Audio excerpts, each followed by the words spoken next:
JAIIB का एक paper जो legal and regulatory aspects of banking है, उसमें एक चैप्टर है सरफेसी के रिलेटेड, और उसमें एक टॉपिक है constitutional validity of SARFAESI act. तो जो इसके मेन इम्पॉर्टेंट चीज़ें हैं वो हम डिस्कस करने की कोशिश करेंगे। पहले हम देखते हैं कि सरफेसी एक्ट, इसका पर्पज़ क्या है। जो सरफेसी एक्ट एनैक्ट किया गया था to assist the lenders in recovering their outstanding debts as quickly as possible.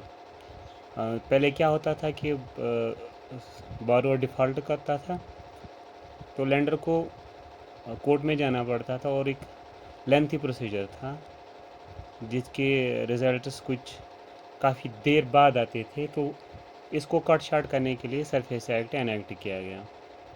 और जो एक्ट है, it allows the banks to sell the property जो सिक्योर्ड एसेट्स हैं, और इनसे फिर वो अपनी डेट्स को, आउटस्टैंडिंग डेट्स को रियलाइज़ करते हैं। और जो सरफेसी एक्ट, इसकी कॉन्स्टिट्यूशनल वैलिडिटी का सवाल है, ये पहले जो डिस्कस किया गया था, ये केस लीडिंग केस है Mardia Chemicals versus Union of India. और इस केस में इस एक्ट के जो मेन सेक्शन हैं, सेक्शन 13, 15, 17 और 34 को क्वेश्चन किया गया था कि ये जो सेक्शंस हैं ये आर्बिट्रेरी और अनजस्टिफाइड हैं। जो सरफेसी का जो प्रोसेस चलता है, पहले हम देख लेते हैं होता क्या है। एक अकाउंट जब एनपीए होता है, अकाउंट होल्डर जो बोरोवर हैं वो डिफ़ॉल्ट करता है, अकाउंट डिक्लेयर एनपीए होता है, तो लेंडर एक 60 डेज़ की नोटिस देता है बोरोवर को कि आप जो आपने आउटस्टैंडिंग ड्यूज़ हैं वो आप पे कीजिए, और इस नोटिस अंडर सेक्शन 13(2) दी जाती है। इसके बाद जो बोरोवर हैं उसके पास एक रिकोर्स रहता है कि वो अंडर सेक्शन 13(3) एक रिप्रेजेंटेशन दे बैंक को, जिसमें वो अपने कंटेंशंस पुट फोर्थ करता है कि जो भी उसके कंटेंशंस हो, और बैंक एक ऑब्लिगेशन रहती है बैंक की कि वो विद इन 15 डेज़ इस नोटिस जो इसकी रिप्रेजेंटेशन है उसको कंसिडर या रिजेक्ट करें। और अगर जो 60 डेज़ की नोटिस बोरोवर को दी जाती हैं, उन 60 डेज़ में उनको बोरोवर को लोन्स रिपे करने होते हैं। अगर 60 डेज़ एक्सपायर होने के बाद the borrower doesn't repay the loan, the bank can proceed to take over the possession of the secured asset। और वो कैसे ये पोजीशन लेता है, उसके पास दो ऑप्शंस अवेलेबल हैं। वो अंडर सेक्शन 14 या तो एक एप्लीकेशन फाइल करता है चीफ मेट्रोपॉलिटन मजिस्ट्रेट या तो डिस्ट्रिक्ट मजिस्ट्रेट के पास for assistance in taking the position, और वो उसको असिस्ट करके बैंक पोजीशन लेता है प्रॉपर्टी की। उसके बाद वो ऑक्शन करता है, उसके बाद सेल करता है।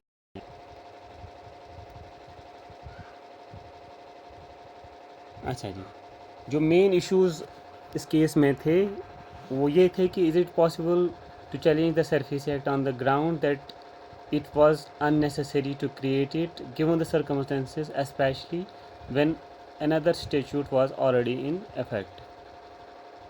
जो मेन आर्गूमेंट था वो ये था कि अगर दूसरे एक्ट्स अवेलेबल हैं, दूसरी एफिशिएंट रेमेडीज़ अवेलेबल है,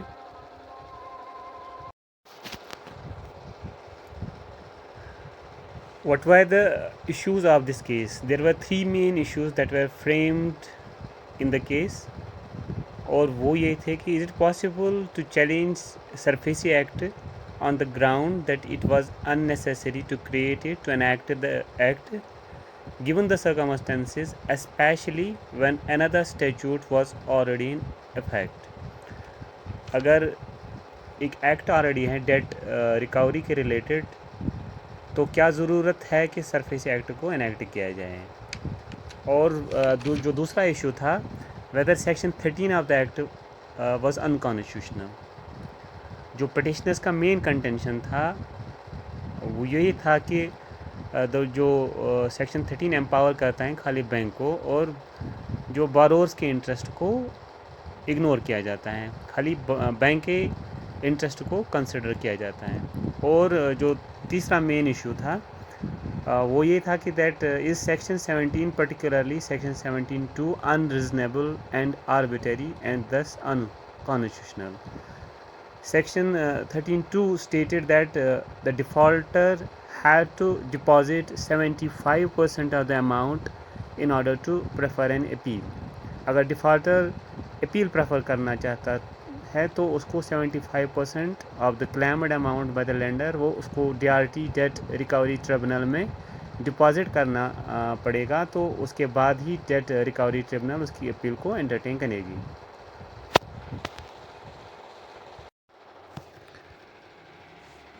डिफ़ॉल्ट करने के बाद जब अकाउंट NPA डिक्लेयर होता है तो बैंक बोरोवर को एक नोटिस देता है to repay his debts to discharge his liabilities in full within a period of 60 days। उसको कहता है कि आप 60 दिन में जो आपकी आउटस्टैंडिंग लायबिलिटी है उसको पे ऑफ कीजिए। और अगर बोरोवर फेल कर जाता है to discharge his liability in 60 दिनों में, तो सिक्योर्ड क्रेडिटर के पास कुछ ऑप्शंस अवेलेबल रहती हैं अंडर सेक्शन 13(4) जो वो एक्सरसाइज कर सकता है। उनमें से वो या तो पोजीशन लेगा प्रॉपर्टी की after taking assistance from district magistrate और metropolitan magistrate, chief judicial magistrate in J&K, या तो वो बिज़नेस की मैनेजमेंट को टेक ओवर करेगा या किसी पर्सन को अपॉइंट करेगा manager with respect to the secured asset जो प्रॉपर्टी है। ये 3 रिकोर्सेज अवेलेबल रहते हैं बैंक या लेंडर के पास जब बोरोवर फेल कर जाता है to discharge liability within a period of 60 days. और जो बोरोवर हैं अगर वो एग्रीड है with respect to any of the measures taken by the secured creditor, that may be with respect to taking possession, taking over the management of the business or appointment of the manager, तो वो with in 45 days under section 17 एक application file कर सकता है date recovery tribunal के पास। वो लेके जा सकता है अपनी ग्रीवेंस को, और डेट रिकवरी ट्रिब्यूनल अगर कोई डिसीजन देता है इफ़ जो बोरोवर उसको अपनी फेवर में उसको लगेगा कि मेरे फेवर में डिसीजन नहीं है, तो वो डेट रिकवरी अपीलेट ट्रिब्यूनल के पास जाएगा सेक्शन 18 में with in a period of 30 days. मगर डेट रिकवरी अपीलेट ट्रिब्यूनल उसकी अपील को एंटरटेन नहीं करेगा तब तक जब तक कि वो कुछ अमाउंट डिपॉजिट नहीं करेगा। और जो ये अमाउंट है वो पहले 75% था, 75% ऑफ द क्लेम्ड अमाउंट जो बोरोवर हैं जो क्लेम करता है अपनी नोटिस में, तो उसका 75% उसको डिपॉजिट करना पड़ता था डेट रिकवरी अपीलेट ट्रिब्यूनल के पास। और इस अमाउंट को Mardia Chemical versus Union of India में सुप्रीम कोर्ट ने फ्रॉम 75% टू 50% रिड्यूस किया।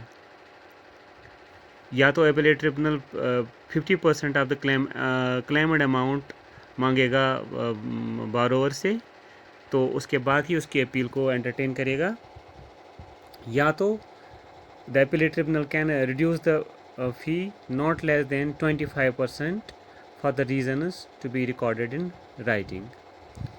और सुप्रीम कोर्ट ने क्या हेल्ड किया इस केस में? Supreme court held that section 13 was constitutional, section 13 was held constitutional, और जो अमाउंट था that the amount was reduced to 50% from 75%।